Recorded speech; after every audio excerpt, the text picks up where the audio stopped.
Hello, beautiful people, and welcome back to the channel. Today, we're diving into a topic that so many of us struggle with, and that is people pleasing. If you've ever felt the pressure to be who others expect you to be, or if you find yourself saying yes when you really want to say no, then this video is for you. After all, I've spoken to you about this in my last video about building confidence and learning to say no. And no is a complete sentence and not doing things that don't align with your goals. So today, I'm here to help you flip that switch. We're going to be talking about why it's so important to embrace your authentic self and release the need to people please and start standing in your own power. By the end of this video, you'll have been practicing and you will know the practical tips to help you say no and to stop people pleasing, to say goodbye to it and hello to the real you. So we're going to dive in. And like I said, be authentically you. And if it doesn't align with your goals, you shouldn't do it. But first, I want to explain to you why people pleasing is so common. Because we were rooted as young ladies and women to be nice. And I always say NICE is a place in France. As women, we need to be good people and not necessarily nice girls. Nice girls finish last. So first, let's start by acknowledging why people pleasing is so common. Many of us, especially women, like I said, are raised with the idea that we need to be nice, to avoid conflict, to always put others first. Doesn't that sound familiar? Sit back and just be nice. People pleasing often comes from a desire to be liked, to be part of a group, to be accepted, or even to avoid conflict.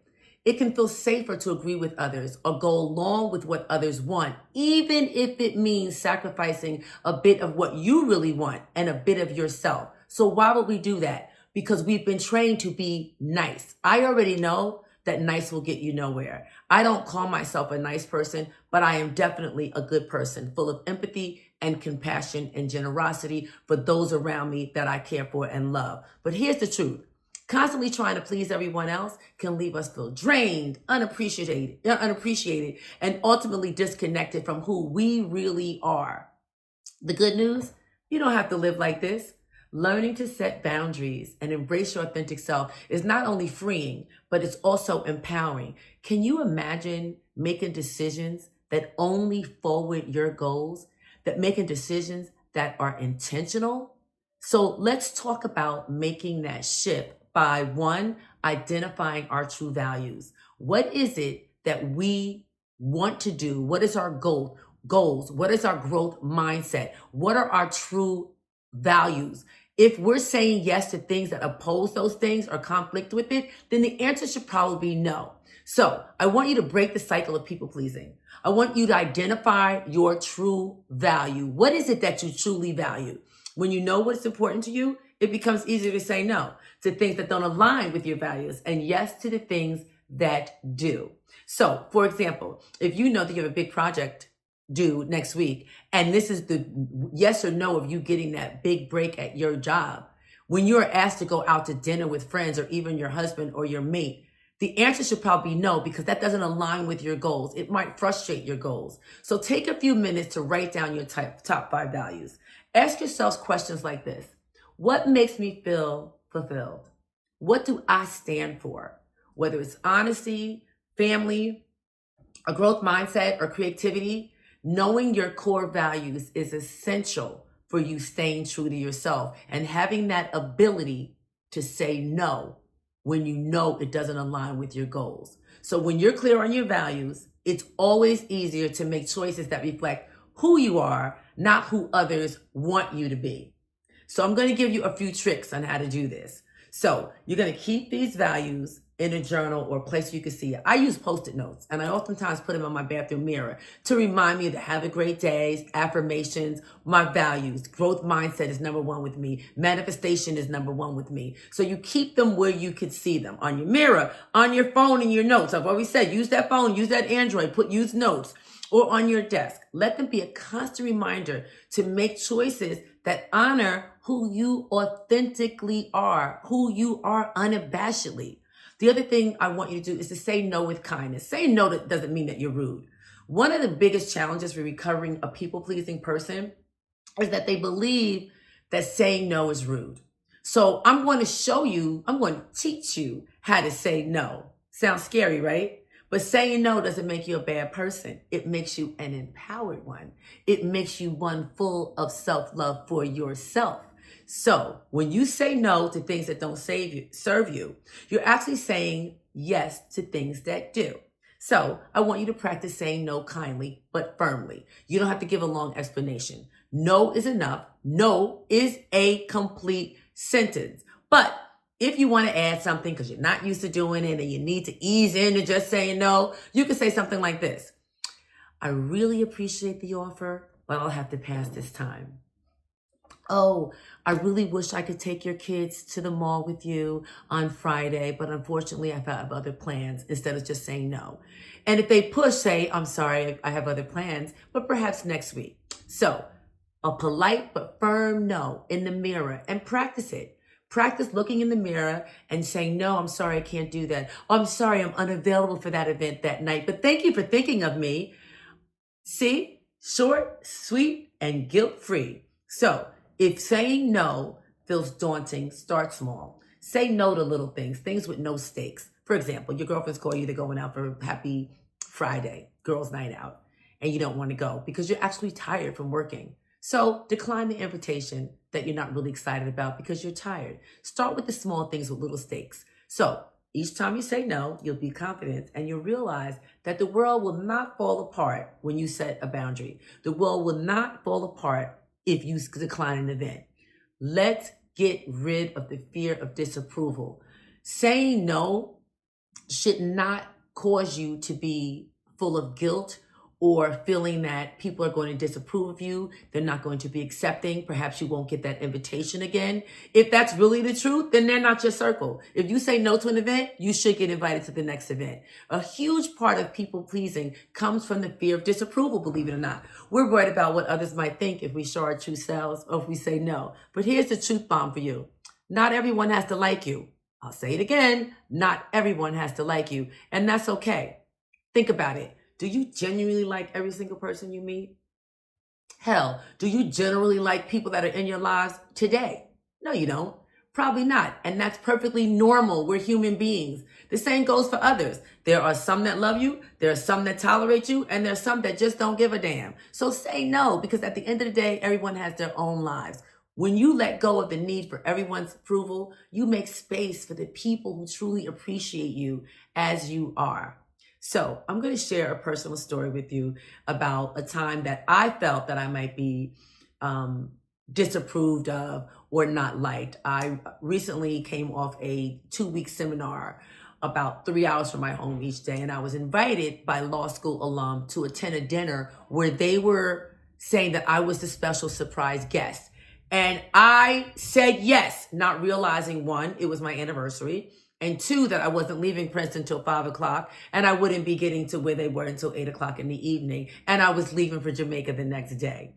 I had to call them and finally say no, because saying yes to them meant that I was going to be exhausted, meant that I was going to be racing home from Trenton or Princeton, meant that I was going to be tired when I got there, not looking like the fabulous surprise guest that they wanted to be. But most importantly, I thought that I might not be invited by the Seton Hall alum. I felt that this was a special invitation.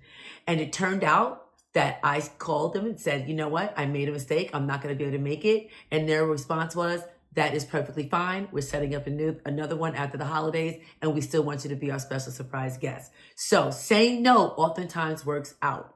Now, the next thing is, how are we going to embrace our authenticity? Start doing things that make you feel genuinely good about yourself. Things that align with who you are, not who others expect you to be. So here's what I want you to do. Each day, do something that makes you feel like you, the authentic you.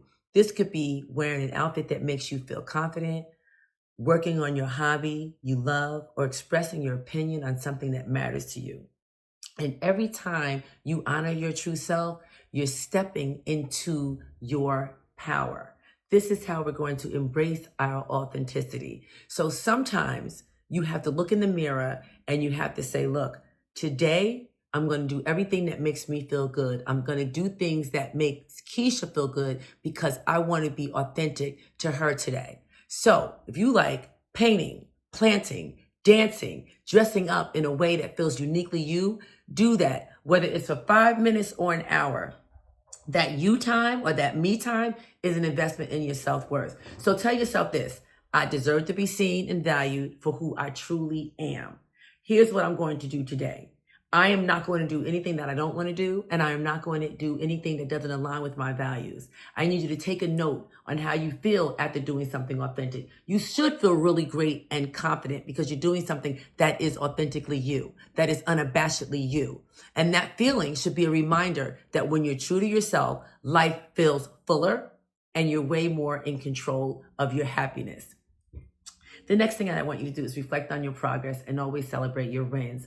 I always tell everybody to celebrate their wins, no matter how big or small. Hell, I told you, if you get out of bed, that's a win. If you brush your teeth, that's a win. Celebrate the tiniest of wins just to get the ball rolling.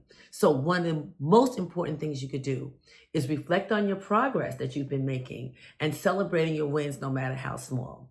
Breaking the people-pleasing habit and embracing authenticity takes time. So be gentle with yourself. Like I said, clap yourself on the shoulders and on the back every time you do something, no matter how small. Because the more you celebrate the wins, the more wins you have, the more confident you will be to get bigger and bigger and bigger wins. So at the end of the week, I want each of you to take a few minutes to reflect on the moments when you chose to be yourself. I've talked about keeping that gratitude journal by your bed, but what about a people-pleasing journal? Maybe you said no to something you didn't want to do, or you voiced your opinion in a situation where you normally stay quiet. How did that make you feel? Those are wins. Celebrate those wins. Remember, no matter how small the win is, it is still a win. I always talk about journaling. I have a gratitude journal. What about a confidence journal? A moment of authenticity for the week. Things that you've done that you might not ordinarily do, but you've learned from this video. In the whole premise of not being a people pleaser. It might seem funny at first, but seeing these little victories on paper is so rewarding, especially a week later when you look at it, because you're like, wow, I'm surprised that was even on the list, that I would never even think of doing that. And it's so minuscule, it's so fundamental that you should have been able to say no. It's proof that you're growing and stepping into your power. So this confidence journal that you're going to keep, you're going to write down those wins, and over time, you'll build a record of how far you've come and how much more comfortable you are in your own skin. I am so happy that I am not a people pleaser, but I like to please people by celebrating their wins and them joining me in celebrating my wins. And those people that I do like people pleasing are those that are close to me and trust and believe they are part of my circle. So I do say no to those that don't deserve it and yes to those that do, because they align with my values. So to recap, the key steps to stop people pleasing and start your own power are identifying your true values, like I said, right? Practicing saying no with kindness. You don't have to just say no. You can say, thank you for the invite, but I can't make it this time. Please consider me for the next invite. And letting go of the fear of disapproval. A lot of time, disapproval that you fear is actually automatic negative thinking, which I call ants. And you'll be invited to the next thing if you say no. Also, embrace what makes you feel authentic and celebrating your wins along the way. These are all steps to help you break through and break free from the need to people please and start living for you. Now remember, embracing your authentic self is a journey, and it takes courage, patience, and a lot of self-love, because a lot of us don't even know who we truly are. A lot of us going through a divorce don't know the woman that we were because we diminished to a wife.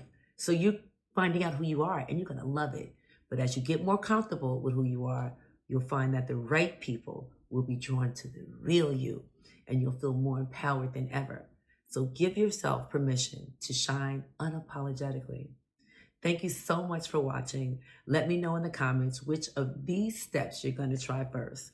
And remember, don't forget to like, subscribe, and hit that notification bell for more videos, and knowing that I'm posting something that definitely is going to impact your life in such an enriching way. Stay true to yourself. Have a good day, and I will see you in the next video.